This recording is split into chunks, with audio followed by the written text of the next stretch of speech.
Hello everyone, welcome back. तो last वाले lecture में हम लोगों ने देखा कि डीएनए का जो स्ट्रक्चर होता है वो कैसा होता है।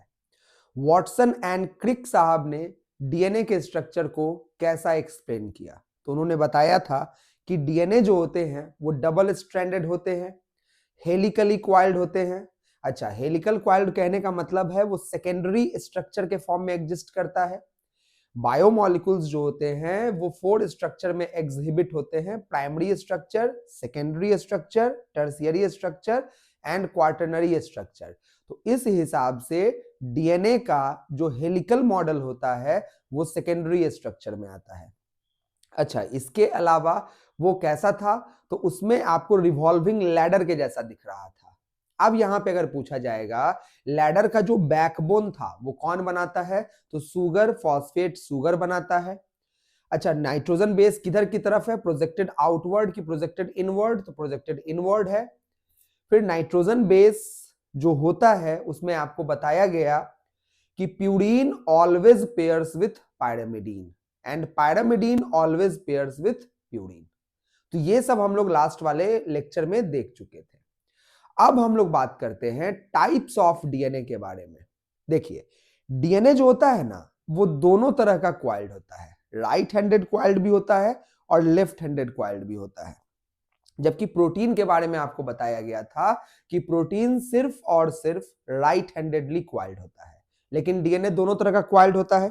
तो देखते हैं फटाफट यहां पे हम लोग क्या चीज, टाइप्स ऑफ डीएनए।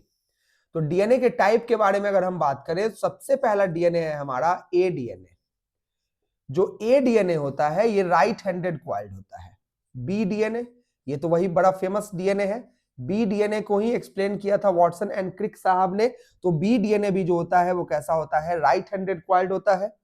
अच्छा, इसके अलावा होता है सी डीएनए, और सी डीएनए भी जो होता है वो आपका कैसा होता है, राइट हैंडेड क्वाइल्ड होता है। लेकिन एक लेफ्ट हैंडेड डीएनए होता है जिसका नाम क्या होता है, जेड डीएनए।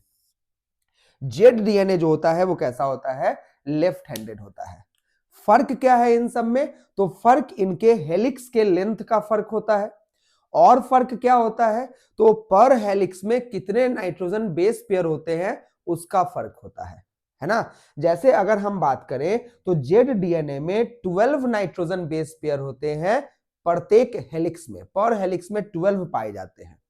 उसी प्रकार से ए वाले में 11 पाया जाता है, बी वाले में 10 पाया जाता है और सी वाले में 9.33 पाया जाता है। आप उसको 9 भी कह सकते हो। तो यहां पे हम बोल सकते हैं कि यहां जो होगा वो कितना पाया जाएगा, ए डीएनए में 11 नाइट्रोजन बेस पेयर पर हेलिक्स। अच्छा, इसमें कितना पाया जाएगा, 10 नाइट्रोजन बेस पेयर पर हेलिक्स। इसमें कितना पाया जाएगा, 9.33 नाइट्रोजन बेस पेयर पर हेलिक्स। और इसमें कितना पाया जाता है, 12 नाइट्रोजन बेस पेयर पर हेलिक्स। तो ये यहां पे पाए जाते हैं। तो आप देख सकते हो प्रत्येक हेलिक्स में कितना बेस पेयर पाया जाता है, उसके आधार पे आपके पास डीएनए के 4 टाइप्स तो यहां क्लियरली दिख रहे हैं। अच्छा, मेन जो हमें सीखना था वो क्या है, मेन वो सीखना है कि ये सारे डीएनए जो होते हैं वो कैसे क्वाइल्ड होते हैं।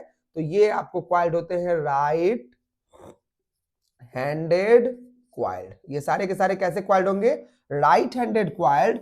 और ये जो क्वाइल्ड होगा वो कैसा क्वाइल्ड होगा, लेफ्ट हैंडेड क्वाइल्ड।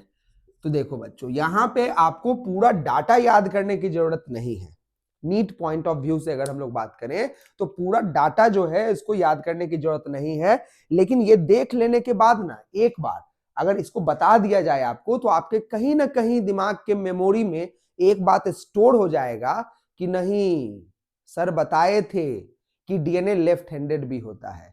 और ऐसे कंडीशन में अगर स्टेटमेंट वाला क्वेश्चन आता है कि proteins are only right handed coiled while DNA can be right और लेफ्ट हैंडेड क्वाइल्ड, तो क्या ये स्टेटमेंट सही होगा? तो आप जवाब दे पाएंगे हाँ, कुछ तो सुना सुना सा लग रहा है। तो बस वो महसूस हो आपको कि सुना सुना सा लग रहा है, इसलिए ये आपके दिमाग में रख दिया गया है कि डीएनए लेफ्ट हैंडेड क्वाइल्ड भी होता है और डीएनए राइट हैंडेड क्वाइल्ड भी होता है। बाकी ये डाटा आपसे नीट पॉइंट ऑफ व्यू से तो मेरे हिसाब से इंपॉर्टेंट नहीं है, लेकिन हाँ बी डीएनए के बारे में आपको सब कुछ मालूम होना चाहिए, जो मैंने पूरा डिटेल में अपने लास्ट वाले वीडियो में आपको ऑलरेडी बता रखा है।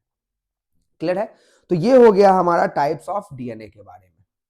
अब हम लोग ऐसे ही थोड़ा सा एक एग्जांपल लेते हैं कि आखिरकार ये जो डीएनए है ना, इसमें जो डबल हेलिक्स होता है, मतलब डबल स्ट्रैंडेड होता है, सिंगल स्ट्रैंडेड होता है, इसमें बेस पेयर या बेसेज कितने होते होंगे अंदाजन अप्रोक्सीमेट। जैसे हम ही लोग की बात की जाए तो हम लोगों के पास जो सेल्स होता है वो तो बिलियंस ऑफ सेल है, उसका कोई आंकड़ा तो है नहीं, तो बिलियंस ऑफ सेल कहा जाता है।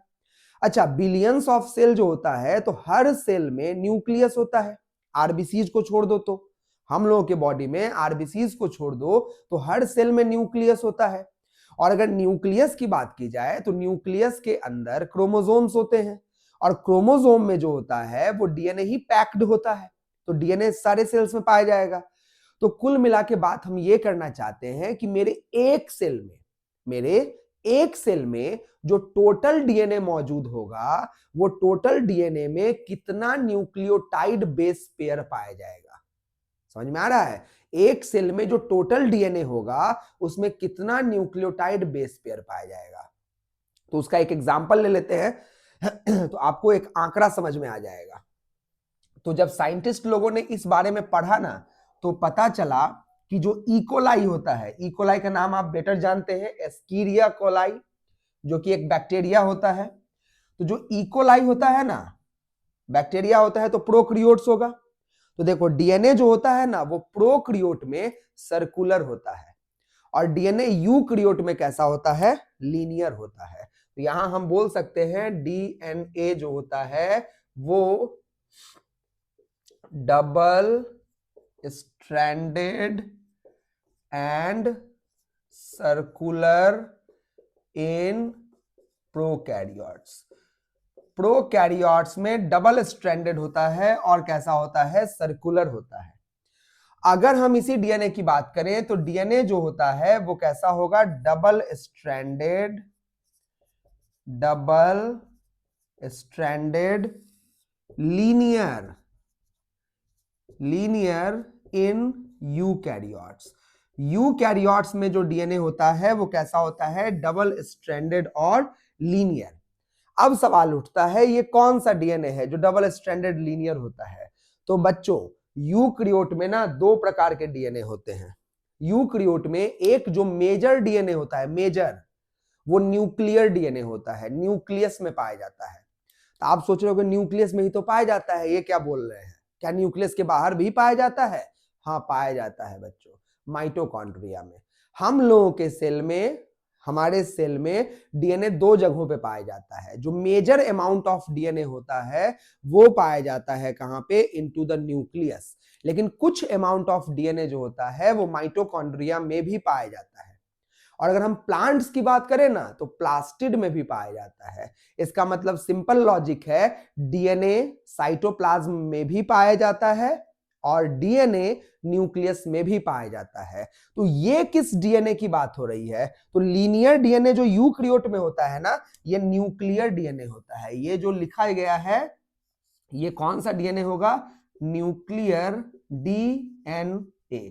तो न्यूक्लियर डीएनए जो होता है वो कैसा डीएनए होता है? लीनियर डीएनए होता है। तो हम यहां बोल सकते हैं also circular double stranded DNA in mitochondria and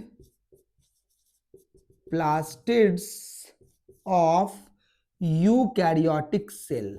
तो यूकैरियोटिक सेल के माइटोकॉन्ड्रिया और प्लास्टिड में आपको कौन सा डीएनए पाया जाएगा? डबल स्ट्रैंडेड सर्कुलर डीएनए पाया जाएगा। तो अब हमारे से कोई पूछेगा कि हम लोगों के सेल में कौन सा तरह का डीएनए पाया जाता है, तो आप सिर्फ लीनियर डीएनए नहीं बोलेंगे। लीनियर डीएनए के साथ साथ हमारे अंदर जो है वो कौन सा पाया जाता है? तो सर्कुलर डीएनए भी पाया जाता है, जो हमारे सेल ऑर्गेनेल्स में पाए जाते हैं। और सारे सेल ऑर्गेनेल्स में नहीं होते हैं, माइटोकॉन्ड्रिया में होता है और कहां पे होता है, प्लास्टिड्स में। तो प्लास्टिड तो अपन लोग में होता नहीं है, तो प्लांट्स में होता है। ठीक है, अब क्वेश्चन यहां पे एक और मन में आ रहा है, और वो ये है कि क्या सारे प्रोकैरियोट्स में यानी कि बैक्टीरिया में जो डीएनए पाया जाता है वो सर्कुलर ही होता है? तो नहीं बच्चों, आपने नाम सुना होगा सबसे छोटे सेल का, स्मॉलेस्ट सेल, क्या नाम है? माइकोप्लाज्मा। बिल्कुल सही सोच रहे हो। माइकोप्लाज्मा का दूसरा नाम है पीपीएलओ। पीपीएलओ का मतलब होता है pleuro pneumonia like organism. PPLO mycoplasma, उनके पास जो डीएनए होता है ना वो लीनियर डीएनए होता है बच्चों। कौन सा डीएनए होता है? Linear DNA. तो हम बोल सकते हैं linear DNA present in prokaryote like कौन? माइकोप्लाज्मा, या फिर इसको हम क्या कहते हैं? PPLO, pleuro pneumonia like organism, PPLO. Mycoplasma के बारे में अगर आपको मालूम हो तो आप जानते हैं mycoplasma are also called jokers of the plant kingdom. इसको प्लांट किंगडम का जोकर्स कहा जाता है। ये सब चीजें आप बायोलॉजिकल क्लासिफिकेशन नाम के चैप्टर में पढ़ते हैं इसके बारे में। चलिए, तो डीएनए कहां पे कौन कौन सा पाया जाता है ये क्लियर हो चुका होगा। लेकिन यहां पे तो मैंने फोकस सिर्फ डबल स्ट्रैंडेड डीएनए पे किया, तो क्या सिंगल स्ट्रैंडेड डीएनए भी पाया जाता है? तो बिल्कुल आपको बताया गया है। सिंसिमर साहब ने कुछ बैक्टीरियोफाजेज में सिंगल स्ट्रैंडेड डीएनए को भी ऑब्जर्व किया था, जिसमें कॉमन एग्जांपल है 5174 बैक्टीरियोफाज। उनके अंदर जो डीएनए होता है वो कैसा होता है? Single stranded. तो आप बोलोगे सर वायरस में भी डीएनए होता है? हाँ, मोस्ट ऑफ द वायरस का जेनेटिक मटेरियल आरएनए होता है। मोस्ट ऑफ द वायरस का जेनेटिक मटेरियल आरएनए होता है, लेकिन कुछ एक वायरसेज ऐसे होते हैं जिनका जेनेटिक मटेरियल क्या होता है? डीएनए होता है, जिसमें 5174 बैक्टीरियोफाज आ गया, लैम्डा बैक्टीरियोफाज आ गया। इसके अलावा अगर हम बात करें यहाँ पे तो M13 बैक्टीरियोफाज आ गया। ये सब वो फाजेज हैं जिनका जेनेटिक मटेरियल क्या होता है? डीएनए होता है। तो चलिए अब हम लोग जरा देखते हैं किसमें कितना बेसेज होता है या बेस पेयर होता है। देखिए, अगर डीएनए के सीक्वेंस में बेसेज लिखा होगा तो आप समझ जाना वो सिंगल स्ट्रैंड की बात हो रही है, और अगर बेस पेयर लिखा होगा तो आप समझ जाना डबल स्ट्रैंड की बात हो रही है। कैसे हम समझेंगे? अगर संख्या लिखा होगा तो कैसे हम समझेंगे कि सिंगल स्ट्रैंडेड है कि डबल स्ट्रैंडेड है? चलिए बहुत आसान तरीके से हम समझ सकते हैं, जैसे 5174 बैक्टीरियोफाज, इसमें जो कुल डीएनए होता है, पूरा जो डीएनए होता है, उस पूरे डीएनए की अगर बात की जाए तो उसमें कितना बेसेज होता है, कितना सीक्वेंस होता है, संख्या। जैसे लिखे थे ना ATGC TAGC कुछ भी, तो वो कितना होता है पूरे डीएनए में, तो इनके अंदर काउंट किया गया तो पता चला वो होता है 5386 बेसेज। देखो बेसेज है, बेस पेयर नहीं है, बेसेज है। तो बेसेज है मतलब क्या? एक ही स्ट्रैंड होगा, ये स्ट्रैंड होगा। पेयर तो तब ना हम कहेंगे जब ये दोनों जोड़ी बना के बैठा होगा, लेकिन यहां बेसेज लिखा गया है, इसका मतलब साफ साफ पता चल रहा है कैसा डीएनए है? सिंगल स्ट्रैंडेड डीएनए होता है। सिंगल स्ट्रैंडेड डीएनए यहां पे क्या होता है? पाया जाता है। क्लियर है? चलिए अब है यहां पे लैम्डा फाज, लैम्डा बैक्टीरियोफाज। इसको हम प्रोनाउंसिएट करते हैं लैम्बडा। ये सिंबल तो आपको मालूम ही होगा लैम्बडा का है। अच्छा, इसमें कितना होता है? तो इसमें होता है 48502 बेस पेयर। अब या तो तुम बेस पेयर पूरा लिखो, नहीं तो इतना लंबा चौड़ा कौन लिखता है? सीधा लिखो बीपी। क्या लिखना है? BP, base pair. तो अगर बेस पेयर लिखा हुआ रहेगा ना तो आप खुद समझ जाओगे कि अच्छा पेयर है, मतलब ये कैसा डीएनए होना है? डबल स्ट्रैंडेड डीएनए है। तो यहां जो डीएनए होने वाला है वो कैसा डीएनए होने वाला है? Double stranded DNA. देखिए डबल स्ट्रैंडेड को शॉर्ट फॉर्म में हम डीएस डीएनए लिख सकते हैं और सिंगल स्ट्रैंडेड डीएनए को हम एसएस डीएनए लिख सकते हैं।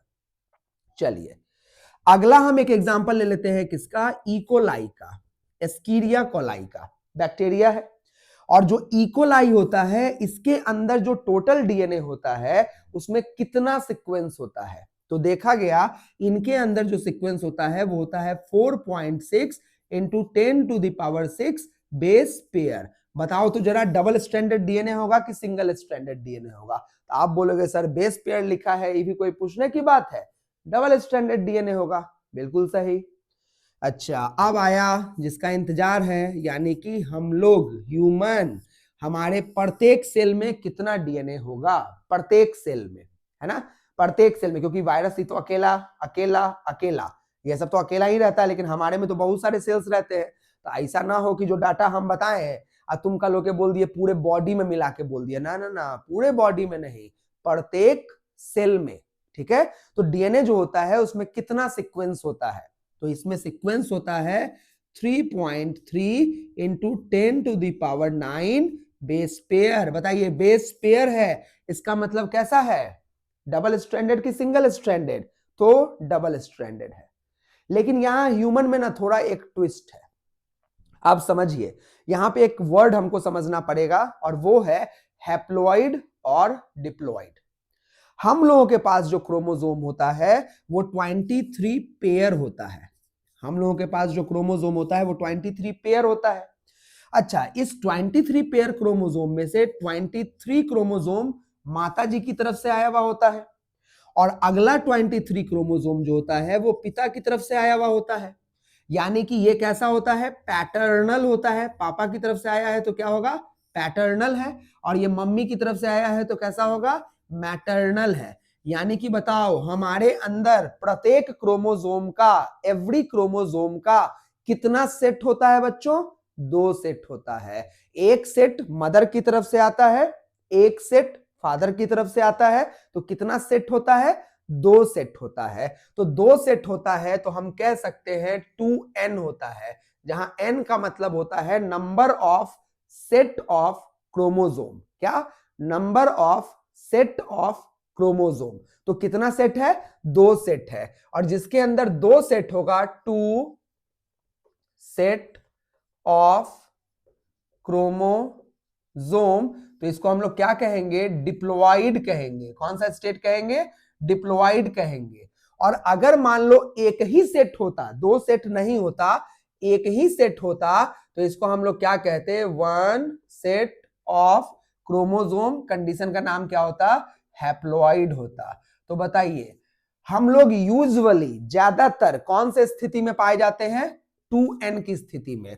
हम लोग तो हमेशा 2n होते हैं, लेकिन हमारा जो गैमेट बनता है, गैमेट यानी कि स्पर्मेटोजोआ एंड ओवम, वो हैप्लॉइड बनता है मेयोसिस के माध्यम से। आपने पढ़ा होगा सेल डिवीजन नाम के चैप्टर में कि mitosis and meiosis are 2 types of cell division जो हमारे लाइफ में कभी ना कभी होता है। माइटोसिस तो ग्रोथ के लिए कॉन्टिन्यूअस होने वाला फेनोमेना है, लेकिन जो मेयोसिस होता है वो गैमेट के फॉर्मेशन के दौरान होता है। और मेयोसिस में क्रोमोसोम का नंबर जो होता है वो डॉटर सेल में जो नए सेल्स बनते हैं उनमें हाफ हो जाता है। तो देखो यूजुअली हमारा टोटल नंबर जो सेल होता है उसमें क्रोमोसोम के कितने सेट होते हैं, 2 सेट, लेकिन आफ्टर मेयोसिस कितना सेट बचता है, 1 सेट बचता है। अरे तभी ना बच्चा जो होगा वो 2 सेट वाला होगा। सोचिए मदर है फादर है, इसके सेल में कितना है, 2n, इसके सेल में कितना है, 2n। हम मेयोसिस ना करवाएं तो इसका जो गैमेट बनेगा उसमें भी कितना होगा, 2n, इसका जो गैमेट बनेगा उसमें भी कितना होगा, 2n, और दोनों गैमेट फ्यूज हो जाएगा तब बच्चा में कितना हो जाएगा, 4n। तो बच्चा ह्यूमन का कहलाएगा नहीं, ये तो कुछ नया ही प्रकट हो जाएगा। ह्यूमन तो तभी ना कहलाएगा जब उसके अंदर 23 पेयर ऑफ क्रोमोसोम्स होंगे, उसके अंदर तो 46 पेयर ऑफ क्रोमोसोम्स हो जाएंगे। तो क्या वो ह्यूमन का कंसिडरेशन रखा जाएगा, तो नहीं रखा जाएगा। तो ऐसे केस में हम चाहते हैं कि मेरे प्रत्येक सेल में 2n है तो मेरे बच्चे के भी प्रत्येक सेल में 2n हो, इसलिए मेयोसिस का होना बड़ा जरूरी है। तो मेयोसिस एक ऐसा सेल डिवीजन होता है बच्चों, मेयोसिस एक ऐसा सेल डिवीजन होता है जो ये कंफर्म करता है कि जनरेशन दर जनरेशन क्रोमोसोम का जो नंबर ऑफ सेट होगा वो कांस्टेंट होगा, जेनरेशन दर जेनरेशन, मतलब मेरा अगला जेनरेशन, ये नहीं कि मेरे ही सेल की बात कर देना है, मेरे सेल से जो नया सेल बनेगा अगर उसमें सेम रखना चाहते हो तब तो माइटोसिस, मेरे एक सेल से जो नया सेल बनेगा और दोनों में तुम क्रोमोसोम नंबर सेम रखना चाहते हो तब तो माइटोसिस।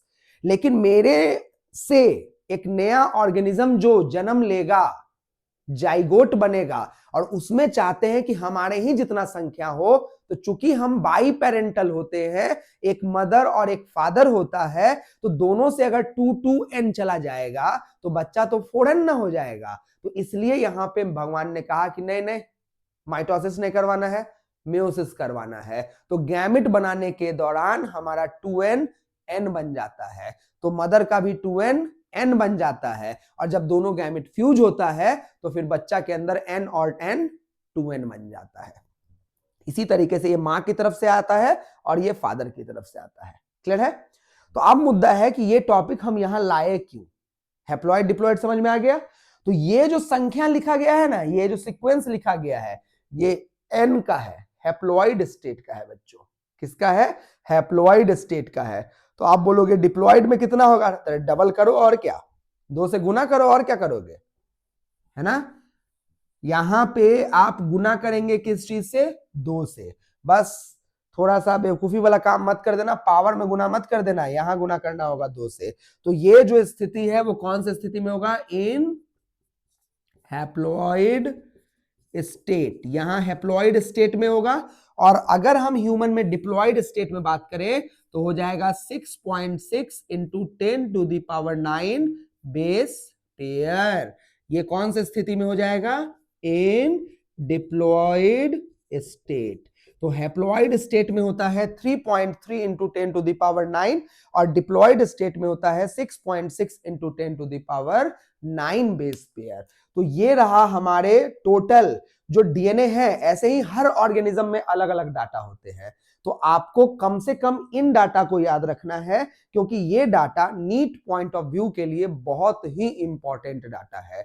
यानी कि 5174 बैक्टीरियोफाज में 5386 बेस हल्ला करके बता रहा है कि भाई हम सिंगल स्ट्रैंडेड डीएनए है, और इतना के बावजूद अगर आपसे स्टेटमेंट पूछा कि डीएनए आर, तो आप मत बोल क्या ना ऑलवेज डबल स्ट्रैंडेड, गलत हो जाएगा बच्चों। DNA are not always double stranded, DNA can be single stranded and they are double stranded. वो सिंगल स्ट्रैंडेड भी हो सकता है, और जिसका शानदार एग्जांपल आपके सामने प्रस्तुत है 5174 बैक्टीरियोफाज। क्लियर है आप सभी लोगों को? चलिए, अब ह्यूमन का डीएनए यहां पे लिखा हुआ है, तो साथ ही साथ एक और काम कर लेते हैं हम लोग।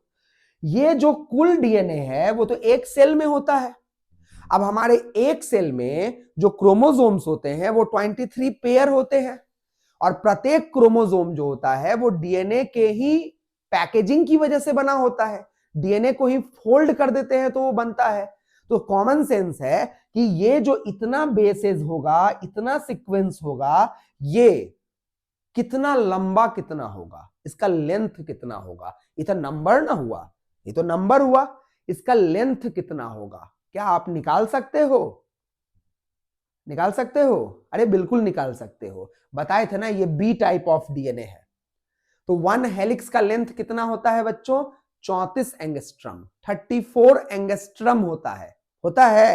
तो 1 हेलिक्स में कितना बेस पेयर होता है? 10 बेस पेयर होता है। तो 2 नाइट्रोजन बेस के बीच की दूरी कितनी होती है? 3.4 एंगस्ट्रम होता है। तो बस कुछ नहीं करना है, उससे इसको गुना कर देना है।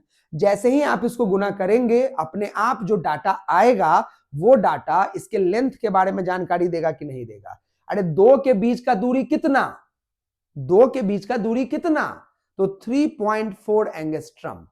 आपका मन कर रहा है ना हम नैनोमीटर में बोलेंगे, अरे 0.34 नैनोमीटर। 2 नाइट्रोजन बेस के बीच का दूरी कितना? 0.34 नैनोमीटर। अब बोला जा रहा है पूरा बताइए तो जरा। तो अरे x के बीच का दूरी कितना होगा? तो 6.6 इंटू 10⁹ इंटू 0.34 नैनोमीटर। और नैनोमीटर को मीटर में कन्वर्ट करने के लिए आपको 10⁻⁹ से गुना करना पड़ता है। तो अपने आप जो है वो आंसर आ जाएगा अप्रोक्सीमेट 2.2 मीटर्स, है ना, लगभग 2.2 मीटर जो होता है वो हमारे डीएनए का लेंथ होता है प्रत्येक सेल में।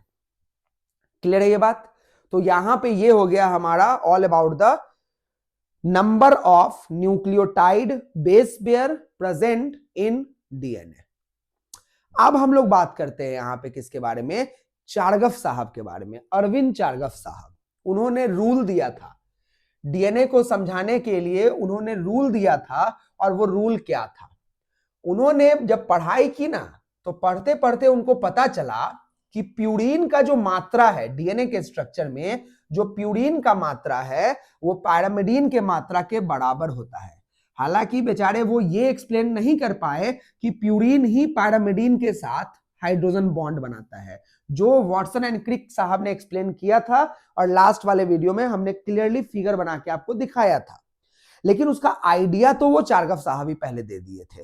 देखिए, तो चारगफ साहब, अरविंद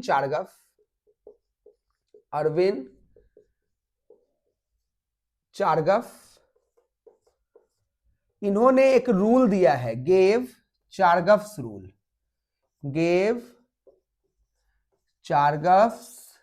रूल। और इस रूल के तहत कुछ चीजें फॉलो होती हैं। देखो, इन्होंने कहा, इनका रूल पहले एप्लीकेबल कहां होगा, ये बड़ा इंपॉर्टेंट बात है। तो इनका रूल एप्लीकेबल होगा only applicable for double stranded DNA. गलती से भी सिंगल स्ट्रैंडेड डीएनए में इस रूल को लगाने की गलती मत करना। सिंगल स्ट्रैंडेड डीएनए में चारगफ साहब के द्वारा बताई गई बातें फॉलो नहीं होती हैं, तो डबल स्टैंडर्ड डीएनए में लागू होगा। देखो इन्होंने क्या कहा, इन्होंने कहा amount of purine always equal to amount of pyrimidine. Amount of purine जो होगा वो हमेशा इक्वल होगा अमाउंट ऑफ किसके? पायरिमिडीन के। तो कौन है प्यूरीन भैया? तो प्यूरीन है एडेनिन, और प्यूरीन कौन है? Guanine. Adenine and guanine are purine substituted form. ये हमेशा बराबर होगा किसके? साइटोसिन और थाइमिन के। यूरासिल नहीं होता है डीएनए में, तो हमेशा ये किसके बराबर होगा? इसके बराबर होगा। ठीक है, तो the molar concentration of purine is always equal to the molar concentration of pyrimidine. इतना ही नहीं, इन्होंने बताया कि एडेनिन जो होगा उसका संख्या हमेशा किसके बराबर होगा? थाइमीन के। एडेनिन का संख्या हमेशा किसके बराबर होगा? थाइमीन के। और गुआनिन का संख्या हमेशा किसके बराबर होगा? साइटोसिन के। नंबर ऑफ एडेनिन जितना होगा उतना ही किसका नंबर होगा? थाइमीन का। नंबर ऑफ गुआनिन जितना होगा उतना ही नंबर किसका होगा? साइटोसिन का। ठीक है, बाद में जब स्टडीज हुई तो पता चला कि एडेनिन का नंबर थाइमीन के बराबर क्यों नहीं होगा, क्योंकि एडेनिन थाइमीन के साथ 2 हाइड्रोजन बॉन्ड बना के पेयर बना देता है। और गुआनिन का नंबर साइटोसिन के बराबर क्यों नहीं होगा?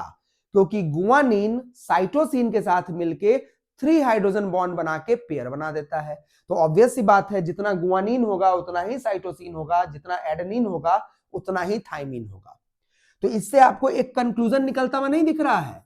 एक कंक्लूजन निकलता हुआ दिख रहा है कि एडेनिन एक प्यूरीन है और थाइमीन एक पैरामिडीन है, गुआनिन एक प्यूरीन है और साइटोसिन एक पैरामिडीन है। तो आप देखो, purine always pairs with pyrimidine. Purine हमेशा किसके साथ पेयर बना रहा है? पैरामिडीन के साथ। और प्यूरीन हमेशा किसके साथ पेयर बना रहा है? पैरामिडीन के साथ। ये वॉटसन क्रिक साहब ने भी बहुत अच्छे से एक्सप्लेन किया था, जो हमने लास्ट वाले में फिगर बना के दिखाया था। Adenine always pairs with thymine, guanine always pairs with cytosine, मतलब purine always pairs with pyrimidine. Purine हमेशा पायरिमिडीन के साथ पेयर करेगा। तो अब मेरा यहां सवाल है कि व्हाई, क्यों ऐसा होगा? Why not purine pair with purine? Why not pyrimidine pair with pyrimidine? Why always purine pair with pyrimidine? Question clear है? Why always purine? क्वेश्चन है why always purine pairs with pyrimidine. क्यों purine हमेशा pyrimidine के साथ pair बनाएगा, है ना। चलिए इसको बहुत आसान तरीके से समझने का कोशिश करते हैं। ऐसा क्या खेल है, देखिए प्यूरीन जो होता है उसमें 2 रिंग्स होते हैं। प्यूरीन में 2 रिंग्स होते हैं। अब जो 2 रिंग्स होता है उस 2 रिंग्स की वजह से, 2 रिंग्स की वजह से, जैसे ये 2 रिंग है, ये रहा, ये 2 रिंग का फ्यूजन है तो इसको क्या मान लिया जाए, प्यूरीन मान लिया जाए। और एक रिंग है तो इसको क्या मान लिया जाए, पायरामिडीन। ये ऐसे ही हम रिप्रेजेंट करने के लिए बना रहे हैं, पायरामिडीन मान लिया जाए। ठीक है, तो अगर मान लो यहां पे भी 2 वाला हो और यहां पे भी 2 वाला हो और इसके नीचे मान लो 1 हो और 1 हो, तो ये लाइन पतला हो जाएगा और ये चौड़ा हो जाएगा। तो डीएनए का जो डायामीटर है वो 20 एंगस्ट्रम होता है, 20 एंगस्ट्रम होता है।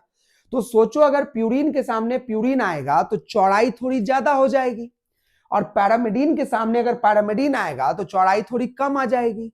यानी कि डीएनए कहीं पे ज्यादा चौड़ा दिखेगा, कहीं पतला दिखेगा, कहीं चौड़ा दिखेगा, कहीं पतला दिखेगा, कहीं चौड़ा दिखेगा, कहीं पतला दिखेगा। तो क्या डीएनए का डायामीटर कांस्टेंट रहेगा? क्या डीएनए का डायामीटर कांस्टेंट रहेगा? नहीं रहेगा।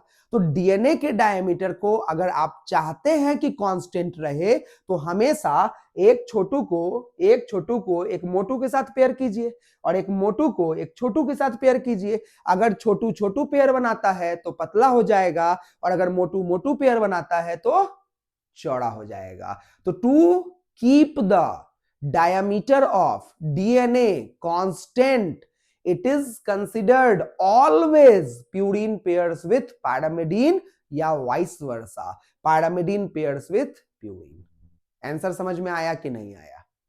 क्लियर है सभी लोगों को? देखिए ये था चारगफ साहब का पहला रूल। अब चारगफ साहब ने दूसरा क्या बात रखा? चारगफ साहब ने दूसरा बात रखा बेस रेशियो से रिलेटेड। बेस रेशियो, चारगफ साहब ने कहा कि जो बेस रेशियो होता है वो क्या होता है ना, स्पेसिफिक होता है। हर स्पेसीज का अपना खासियत होता है। तो पहले बेस रेशियो होता क्या है? तो बेस रेशियो में उन्होंने कहा कि एडेनिन प्लस थाइमिन, कोई डीएनए है तो ये तो हमको मालूम है कि उस डीएनए में जितना एडेनिन होगा उतना ही थाइमिन होगा, लेकिन ये थोड़ी गारंटी है कि जितना एडेनिन होगा उतना ही गुआनिन होगा। समझना, जितना एडेनिन होगा उतना थाइमिन होगा, बहुत बढ़िया। जितना गुआनिन होगा उतना साइटोसिन होगा, बहुत बढ़िया। लेकिन इसका यह मतलब थोड़ी है कि adenine is equal to guanine. ये ना समझते हो, ये समझना भी मत। Adenine not equals to guanine, adenine का मात्रा गुआनिन के बराबर नहीं होगा। क्लियर है? तो एडेनिन का मात्रा गुआनिन के बराबर नहीं होता है, और साइटोसिन का भी मात्रा थाइमिन के बराबर नहीं होता है। ठीक है, तो देखो एडेनिन और थाइमिन का कुछ अपना कंसंट्रेशन होता होगा, और रेशियो लेना है गुआनिन प्लस किससे, साइटोसिन से। तो कोई भी डीएनए आपको दिया रहेगा, मान लो ये कोई डीएनए दिया हुआ है और इस डीएनए में कुछ एडेनिन का मोलर होगा कंसंट्रेशन, कुछ थाइमिन का मोलर कंसंट्रेशन होगा, और कुछ गुआनिन का होगा और कुछ साइटोसिन का होगा। तो ये तो कॉमन है, एडेनिन थाइमिन का मात्रा बराबर होगा, गुआनिन साइटोसिन का मात्रा बराबर होगा, लेकिन इन दोनों का मात्रा तो बराबर होगा नहीं, तो काट के 1 मत कर देना, है ना। तो ये कुछ अलग होगा, ये कुछ अलग होगा, तो इसका कुछ वैल्यू आएगा कि नहीं आएगा? कोई वैल्यू आएगा। वो वैल्यू ना, ये जो वैल्यू आता है वो क्या होता है, स्पेसिफिक होता है। Specific value for a species, किसी भी स्पेसीज के लिए वो स्पेसिफिक वैल्यू होता है। कहने का मतलब ये है कि हम सभी लोग ह्यूमन हैं, ह्यूमन ही देख रहे होंगे वीडियो, ह्यूमन ही पढ़ रहे होंगे, तो हम सभी लोग ह्यूमन हैं, हम सब एक स्पेसीज में आते हैं, तो हम सभी लोगों का बेस रेशियो जो होगा वो एक ही होगा। और साइंटिस्ट लोगों ने एक्सपेरिमेंट करके पता किया कि हम सभी लोगों का बेस रेशियो जो होता है वो कितना होता है, 1.52। हालांकि डाटा याद नहीं करना है, लेकिन हमारा जो बेस रेशियो होता है वो कितना होता है, 1.52 होता है, और इकोलाई में जो होता है वो होता है आपको 0.92। तो हम बोल सकते हैं base ratio of human, human का जो बेस रेशियो है वो कितना है 1.52 और बेस रेशियो जो है बेस रेशियो ऑफ इकोलाई जो है वो कितना है तो वो है 0.92। ठीक है, तो इसका मतलब साफ साफ पता चल रहा है कि हमारा बेस रेशियो 1 से ज्यादा है। देखिएगा अब यहां एक खेल आने वाला है, हमारा बेस रेशियो 1 से ज्यादा है 1.52 और इकोलाई का जो बेस रेशियो है वो है 0.92। बताओ जरा डाटा 1 से ज्यादा कब होगा, डाटा 1 से ज्यादा कब होगा? अगर जो G प्लस सी का मात्रा A प्लस टी के मात्रा से ज्यादा हो गया तो मैथमेटिक्स में इसको कहते हैं न्यूमरेटर और इसको कहते हैं डिनोमिनेटर। अगर जो न्यूमरेटर का वैल्यू डिनोमिनेटर की तुलना में ज्यादा हो जाएगा, जैसे न्यूमरेटर है 3 और डिनोमिनेटर है 2, तो इसको अगर आप करोगे तो 1.5 ना आएगा।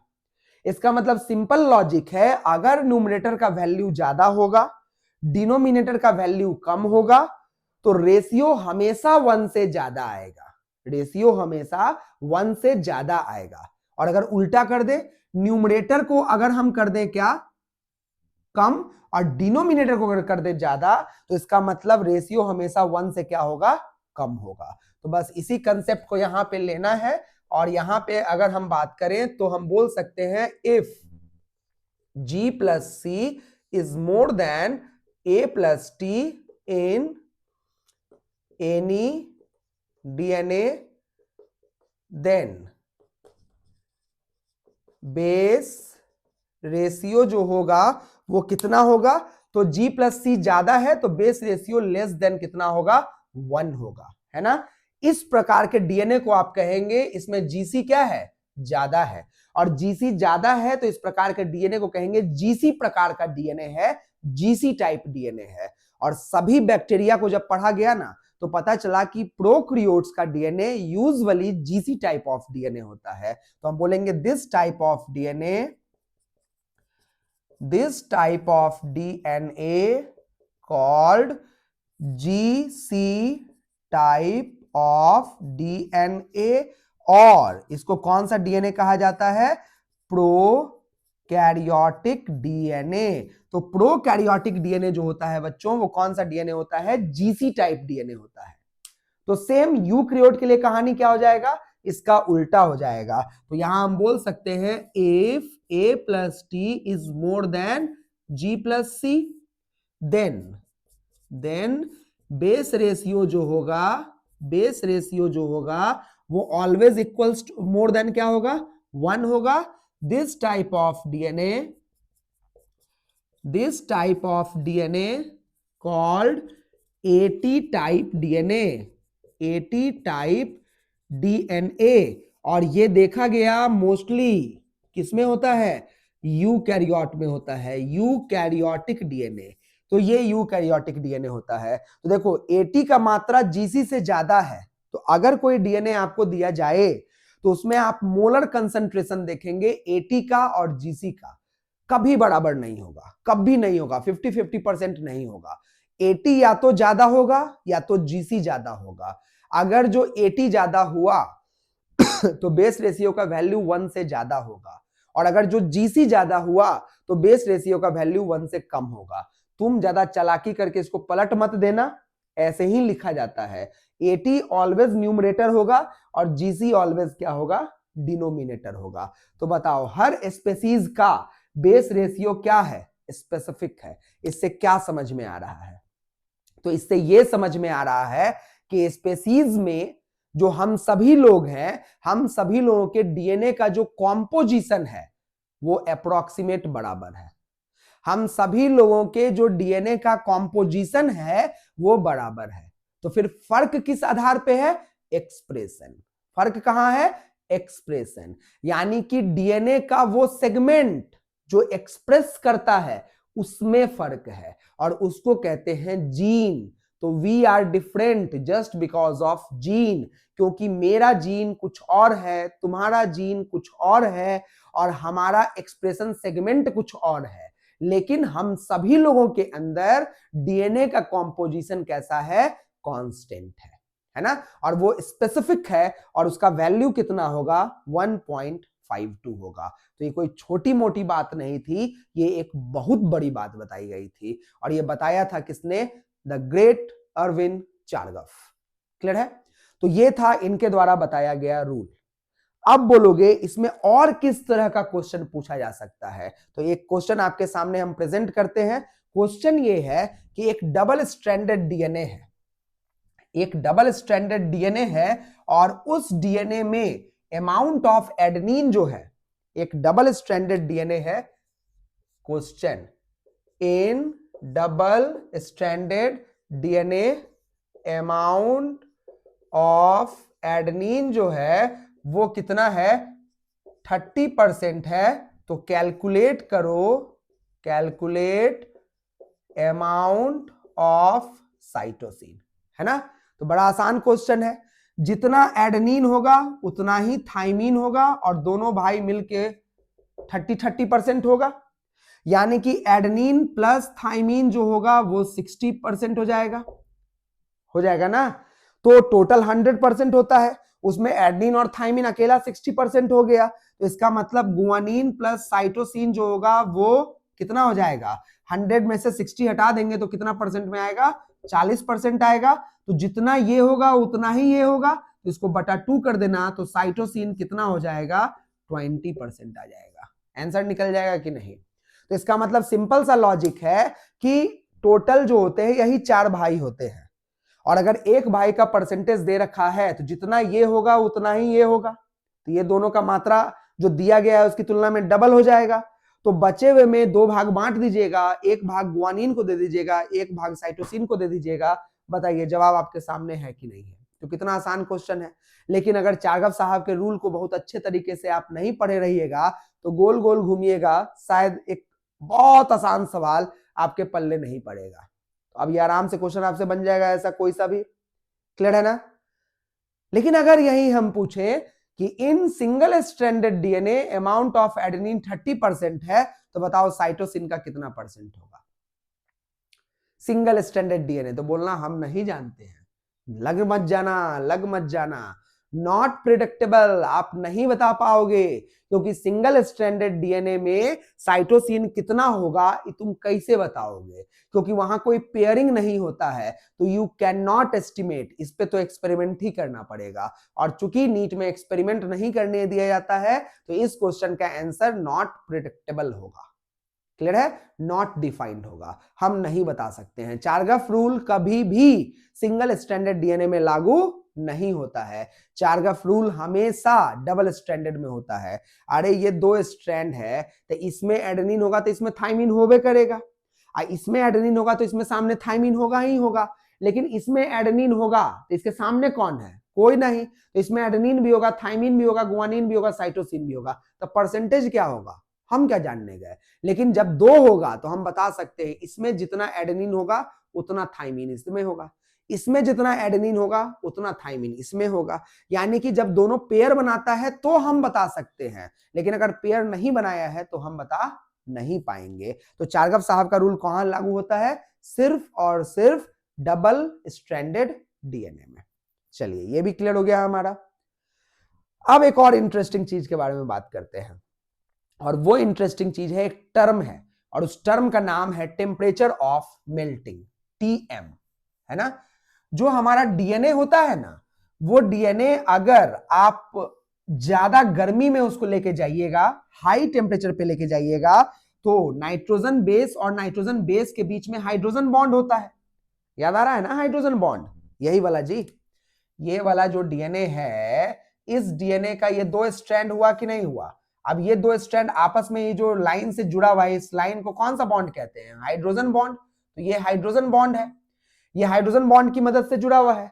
और इस डीएनए को अगर तुम रख दोगे हाई टेम्परेचर पे, हाई टेम्परेचर पे, तो आपको केमिस्ट्री में पढ़ाया गया होगा कि at higher temperature hydrogen bond टूट जाता है, और हाइड्रोजन बॉन्ड अगर टूट जाता है तो ये दोनों स्ट्रैंड एक दूसरे से अलग हो जाएगा। तो इस दोनों स्ट्रैंड को जोड़ रखा है कौन सा बॉन्ड, हाइड्रोजन बॉन्ड, और अगर आप हायर टेम्परेचर पे रख देंगे तो हाइड्रोजन बॉन्ड क्या होगा, टूट जाएगा। तो टेम्परेचर ऑफ मेल्टिंग क्या है? Temperature of melting, temperature of melting कहने का मतलब है, इसको शॉर्ट फॉर्म में हम लिख सकते हैं TM। अब हम अपने डीएनए को निकालते हैं, ह्यूमन के डीएनए को निकालते हैं, और ह्यूमन के डीएनए को निकालने के बाद टेम्परेचर हाई टेम्परेचर पे रखते हैं, धीरे धीरे बढ़ाते हैं टेम्परेचर। तो बढ़ाते जाओ बढ़ाते जाओ बढ़ाते जाओ। कोई एक ऐसा, अब ऐसा तो नहीं ना होगा कि हाई पे रखे सब धड़ाक से एक ही बार टूट गया। अरे धीरे धीरे टूटेगा, पहले 1 टूटेगा, फिर 2 टूटेगा, फिर 3 टूटेगा, फिर 4 टूटेगा, फिर 6.6 इंटू 10⁹ तक टूटेगा। तो धीरे धीरे टूटता है। अब जैसे जैसे बढ़ाओगे हाइड्रोजन बॉन्ड टूटने का परसेंटेज क्या होगा? ज्यादा।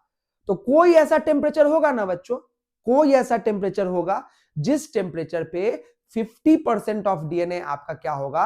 हाइड्रोजन बॉन्ड टूट चुका होगा। बस उसी टेम्परेचर को हम लोग क्या कहते हैं? Temperature of melting. तो temperature at which 50% of DNA gets denatured. Denatured कहने का मतलब है हाइड्रोजन बॉन्ड टूट गया। That is hydrogen bond between both strand breaks. Hydrogen bond between both strand जो है वो ब्रेक हो गया। इसका मतलब डीएनए क्या हो गया? डीनेचर हो गया। डीएनए का नेचर था कि वो डबल स्ट्रैंडेड रहेगा, और तुम नेचरे बिगाड़ दिए उसका। तुम क्या किए? हाइड्रोजन बॉन्ड तोड़ के दोनों भाई को अलग कर दिए। तो अलग कर दिए तो नेचर बिगड़ न गया? तो नेचर बिगड़ गया तो इसको कहोगे डीनेचर हो गया, डीनेचुरेशन हो गया। तो बताओ डीएनए का डीनेचुरेशन क्या संभव है? हाँ संभव है। कब संभव है? तो जब आप डीएनए को हाईयर टेम्परेचर पे रखेंगे तो डीएनए क्या हो जाता है? डीनेचर हो जाता है, मतलब उसका हाइड्रोजन बॉन्ड टूट जाता है। क्लियर है? तो वो टेम्परेचर जिस पे 50% हो जाएगा उसको हम क्या कहेंगे? टेम्परेचर ऑफ मेल्टिंग कहेंगे। तो अब मेरा सवाल यहां पे बड़ा इंटरेस्टिंग सा है बच्चों, ध्यान से सुनना, बड़ा इंटरेस्टिंग सवाल है। एक है बैक्टीरिया का डीएनए और एक है हमारा डीएनए। दोनों डीएनए को अलग अलग रखो, है ना? एक हमारा डीएनए, एक बैक्टीरिया का डीएनए। दोनों डीएनए को अलग अलग रखो और दोनों में टेम्परेचर बढ़ाते जाओ बढ़ाते जाओ बढ़ाते जाओ। किसका टेम्परेचर ऑफ मेल्टिंग, किसको ज्यादा टेम्परेचर लगेगा 50% डीएनए को डीनेचर होने में? किसको ज्यादा लगेगा, हम लोगों के डीएनए को या बैक्टीरियल डीएनए को? तो आप बोलोगे ई कैसे हम बताएंगे सर? अरे आप बता सकते हो, हिंट यहां लिखा हुआ है, आप बता सकते हो। बस दिमाग लगाओ, दिमाग। अभी तक आप लोग बायोलॉजी पढ़ते हो सिर्फ ये सोच के कि रटने वाला है, नहीं, बायोलॉजी बड़ा इंटरेस्टिंग सब्जेक्ट है, बहुत इंटरेस्टिंग है। बस नजरिया बदलना पड़ेगा आपको। अगर आप इसका नजरिया बदलते हैं तो हाँ, नाम तो आपको याद करना पड़ता है, नाम याद करना पड़ता है, लेकिन है ये बड़ा मजेदार सब्जेक्ट। ठीक है? तो फॉर्मूला तो वैसे फिजिक्स में भी याद करना पड़ता है। ऐसा कोई थोड़ी है कि तुम जो है फिजिक्स पढ़ते होगे तो बॉल उड़ा के देखते होगे, एंगल नाप लेते होगे, नहीं, उसमें भी तो रटी रटाई बातें हैं। हवाबाजी बहुत होती है लेकिन बातें रटी रटाई ही होती हैं। उसमें भी कंसेप्ट फिक्स्ड है आपके लेवल पे, और वही 4 लाइन फिक्स्ड होता है, वही 4 लाइन बताया जाता है, वही फॉर्मूला बताया जाता है, वही डेरिवेशन होता है, और सारी रटी रटाई बातें होती हैं। तो नाम भी आपको अपना रटना होता है। ऐसा थोड़ी है कि नाम रटना नहीं पड़ा होगा। अरे कितना बार मम्मी नाम आपका बताई होगी, आपसे पूछी होगी, तब जाके नाम याद हुआ होगा। तो सेम बायोलॉजी का भी कंसेप्ट है। चीजें तो याद करनी ही पड़ती हैं, लेकिन चीजें अगर समझ में आती हैं, फील होता है, अगर दिमाग में क्वेश्चन डाला जाए और चलता है, तो समझो बायोलॉजी का कंसेप्ट एक अलग डायरेक्शन में जा रहा होता है। लेकिन अगर कुछ ना हो और वो चतुर के जैसा आपने याद कर लिया तो आपके लिए परेशानी है। वैसे याद कीजिएगा तो फंसिएगा, समझ के याद कीजिए। देखिए बड़ा मजेदार क्वेश्चन था। क्वेश्चन मेरा ये था कि किसका ज्यादा होगा, प्रोक्रियोटिक का कि यूक्रियोटिक का? तो आप बोलो कि सर इसको कैसे सोचेंगे? सोचो, ये है प्रोक्रियोटिक डीएनए। प्रोक्रियोटिक डीएनए में जीसी का मात्रा ज्यादा है, किसकी तुलना में? एटी की तुलना में। और यूक्रियोटिक डीएनए में एटी का मात्रा ज्यादा है, किसकी तुलना में? जेसी की तुलना में, जीसी की तुलना में, सॉरी। क्लियर है? तो आप बोलोगे इससे क्या होगा? अरे रुको रुको, आएगा।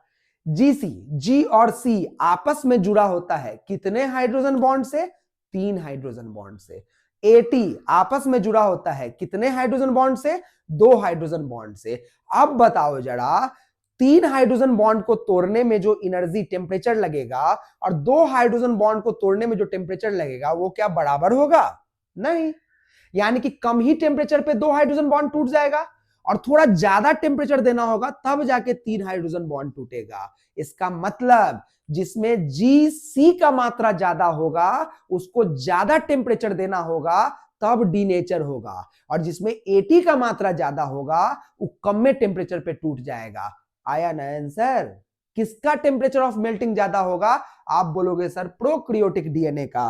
प्रोकैरियोटिक डीएनए का टेम्परेचर ऑफ मेल्टिंग जो होगा, प्रोकैरियोटिक डीएनए का जो टेम्परेचर ऑफ मेल्टिंग होगा वो ज्यादा होगा as compare to temperature of melting of eukaryotic DNA. इसका एक्सप्लेनेशन आप क्या दोगे? जो यूकैरियोटिक डीएनए होता है उसमें AT टाइप ऑफ डीएनए ज्यादा होता है। AT ज्यादा होता है तो 2 हाइड्रोजन बॉन्ड होता है, और GC ज्यादा होता है तो 3 हाइड्रोजन बॉन्ड होता है। 3 हाइड्रोजन बॉन्ड को तोड़ने के लिए ज्यादा टेम्परेचर लगेगा as compare to 2 hydrogen bond को तोड़ने के लिए। क्लियर है? तो ये था आपका all about the topic behind temperature of melting. तो यहां पे एक नया वर्ड हमारे सामने फिर से आया, कौन सा? Temperature of melting. तो हमने समझ लिया ये डीनेचुरेशन क्या है और ये रीनेचुरेशन क्या है। तो डीनेचुरेशन तो आपको दिख रहा है, अगर आप टेम्परेचर बढ़ाइएगा तो हाइड्रोजन बॉन्ड टूटेगा, और हाइड्रोजन बॉन्ड अगर टूटेगा तो दोनों स्ट्रैंड जो है वो एक दूसरे से क्या हो जाएगा? अलग हो जाएगा। और दोनों स्ट्रैंड अगर एक दूसरे से अलग हो जाएगा तो वैसे डीएनए को आप कौन सा डीएनए कहोगे? तो वैसे डीएनए को आप कहोगे डीनेचर्ड डीएनए कहोगे। कौन सा डीएनए कहोगे? डीनेचर्ड डीएनए कहोगे। यानी कि आपसे अगर क्वेश्चन डालता है कि क्या हम डीएनए का डीनेचुरेशन कर सकते हैं? हाँ, कर सकते हैं। कौन से टेम्परेचर पे? हाइयर टेम्परेचर पे। तो देखिए ये है हमारा डीएनए, ये है हमारा डीएनए।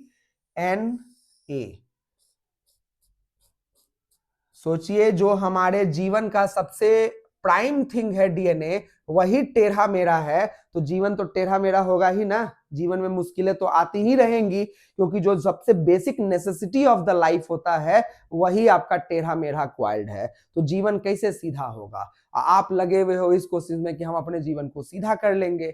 अरे असंभव, जीवन टेढ़ा मेढ़ा ही रहेगा। बस उसी टेढ़ा मेढ़ा में मजा लेने का आप आदत डाल लो। क्लियर है? तो बस आते हैं टॉपिक पे दोबारा। ये डीएनए हमारा टेढ़ा मेढ़ा सा, हेलिकली क्वाइल्ड सा, ये डबल स्ट्रैंडेड आपको दिख रहा है। 5-3 लिखना ना भूलें, 5 डैश है, ये 3 डैश है, तो इस 5 वाले का 3 जो होगा वो यहां होगा, तो इसका 5 डैश यहां होगा। 2 गर्मी 2, टेम्परेचर बढ़ाओ, टेम्परेचर बढ़ाओ, टेम्परेचर इंक्रीजेज, हाई टेम्परेचर कर दिया गया है, टेम्परेचर इंक्रीजेज। तो टेम्परेचर जब इंक्रीज करेंगे तो बीच का हाइड्रोजन बॉन्ड टूटते चला जाएगा। तो ये देखो, ये साहब अकेला हो जाएगा और ये साहब भी अकेला हो जाएगा। तो इस डीएनए को कौन सा डीएनए कहेंगे आप? Denatured DNA. Denatured DNA.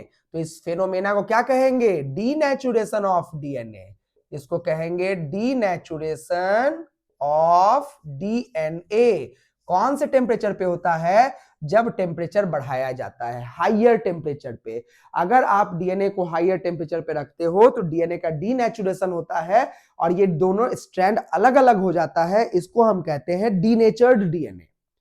तो आप बोलोगे क्या सर ये वापस से पहले जैसा नहीं हो सकता है? अरे बिल्कुल हो सकता है, क्यों नहीं हो सकता है? लाइफ का सबसे बेसिक चीज है, इसको ऐसे अगर खिलवाड़ करके छोड़ दिया जाएगा तो कभी इवोल्यूशन ही नहीं हो पाता। तो इतना बड़ा गलती नहीं हो सकता है, बिल्कुल हो सकता है बच्चों, क्योंकि आपको मालूम है कि अगर यहां एडेनिन है तो यहां थाइमीन होगा, अगर यहां गुआनिन है तो यहां साइटोसिन होगा, अगर यहां साइटोसिन है तो यहां गुआनिन होगा। ये आपको मालूम है, तभी तो पेयर बनाए हुए था। तो यहां फिक्स्ड होता है बच्चों, फिक्स्ड होता है कि adenine always pairs with thymine and guanine always pairs with cytosine. यहां फिक्स्ड है, और अगर फिक्स्ड है तो अगर आप तत्कालिक दोनों को अलग हटा दिए हो, कोई बात नहीं, मौका मिलने दो, फिर चिपक जाएगा, मौका मिलने दो फिर चिपक जाएगा, क्योंकि चिपकने वाले लोग फिक्स्ड है।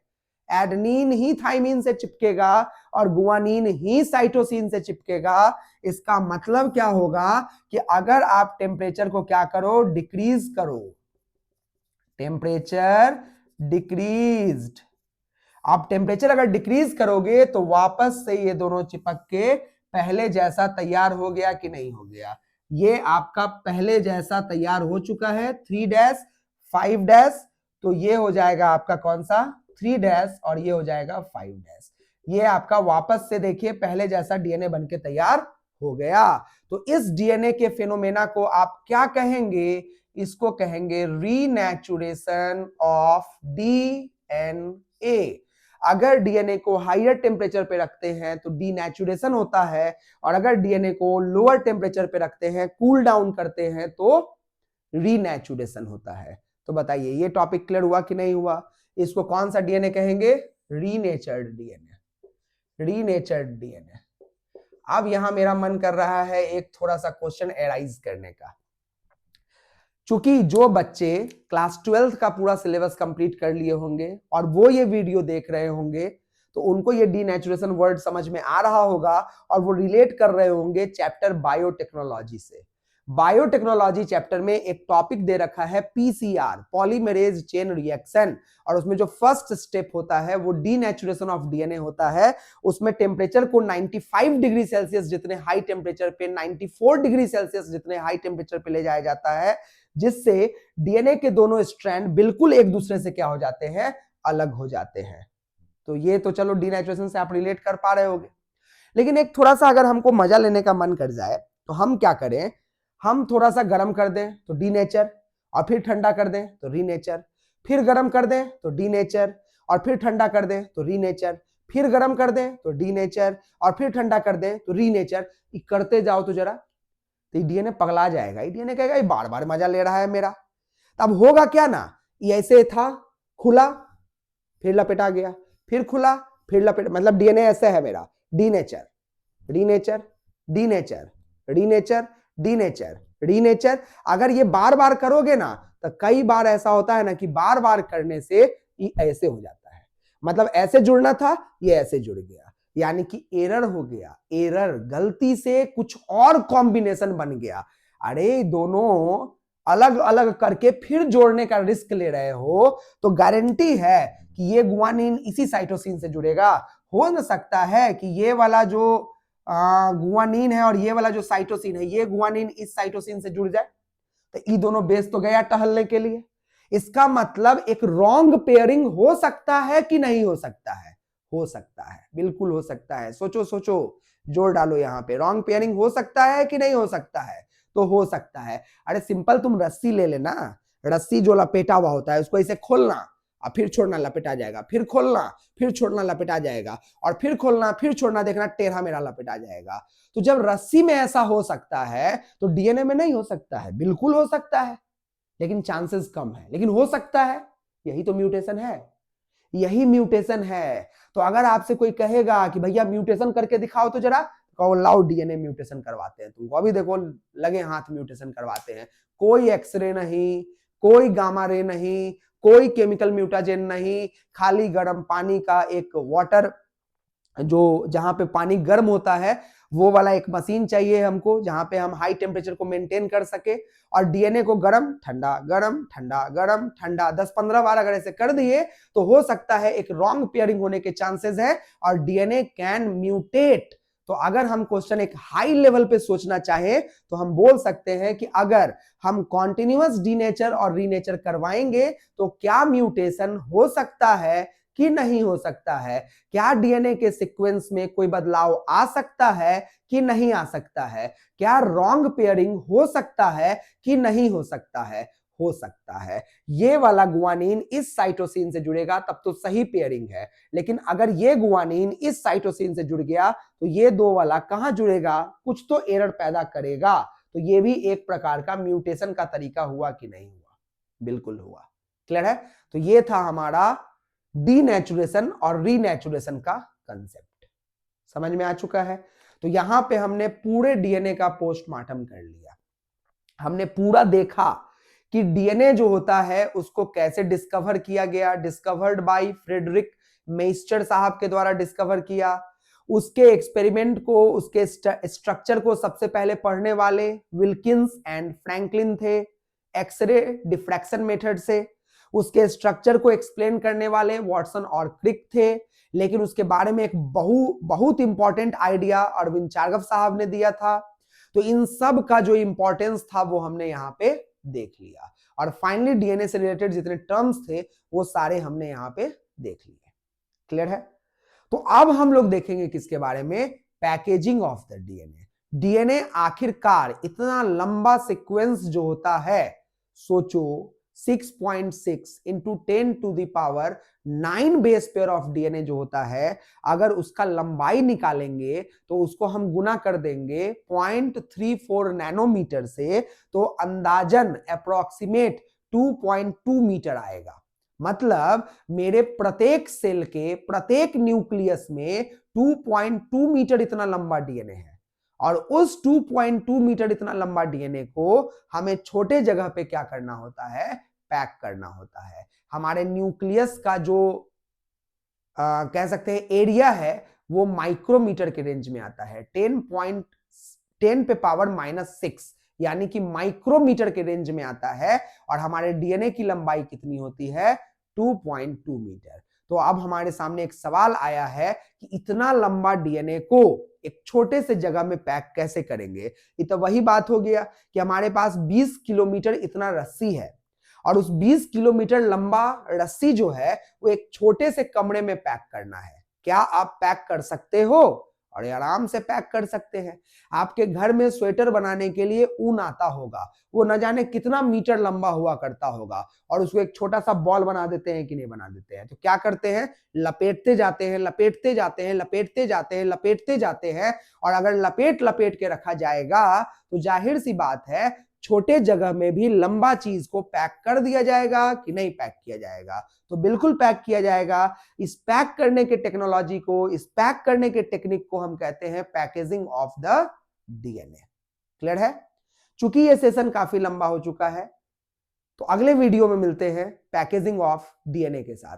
तो बने रहिए, तब तक के लिए सभी लोगों को धन्यवाद।